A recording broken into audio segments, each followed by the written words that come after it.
भूकंप से कांपी 3 देशों की धरती। बिहार में 17 सेकंड तक महसूस हुए झटके। असम और सिक्किम में भी असर। देश के कई राज्यों सहित नेपाल, चीन से लेकर तिब्बत तक मंगलवार तड़के भूकंप के तेज झटके महसूस हुए।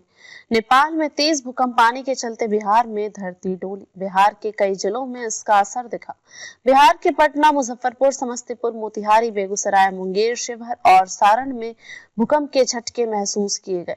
नेपाल में भूकंप की तीव्रता 7.1 मापी गई। देश के कई राज्यों सहित नेपाल, चीन से लेकर तिब्बत तक मंगलवार तड़के भूकंप के झटके तेज महसूस हुए। नेपाल में तेज भूकंप आने के चलते बिहार में धरती डोली। बिहार के कई जिलों में इसका असर दिखा। बिहार के पटना, मुजफ्फरपुर, समस्तीपुर, मोतिहारी, बेगूसराय, मुंगेर, शिवहर और सारण में भूकंप के झटके महसूस किए गए। नेपाल में भूकंप की तीव्रता 7.1 मापी गई।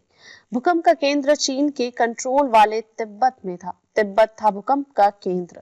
यूनाइटेड स्टेट्स जियोलॉजिकल सर्वे यूएसजीएस के अनुसार भूकंप तिब्बत के शिजांग में रहा। भूकंप के झटके नेपाल और भारत के बिहार, असम और सिक्किम में भी महसूस हुए। वहीं बंगाल के मालदा और कुछ और इलाकों में भी धरती हिली। एक अन्य निवासी बिप्लो अधिकारी ने कहा कि मैं शौचालय में थी, मैंने देखा कि दरवाजा हिल रहा था। भूकंप महसूस होते ही मैं जल्दी से नीचे खुली जगह पर आ गई। मेरी माँ भी डर गई थी। क्यों आता है भूकंप? दरअसल पृथ्वी की 4 प्रमुख परतें हैं, जिसे inner core, outer core, mantle core और क्रस्ट कहते हैं। जानकारी के अनुसार पृथ्वी के नीचे मौजूद प्लेट्स घूमती रहती है, जिसके आपस में टकराने पर पृथ्वी की सतह के नीचे कंपन शुरू होता है।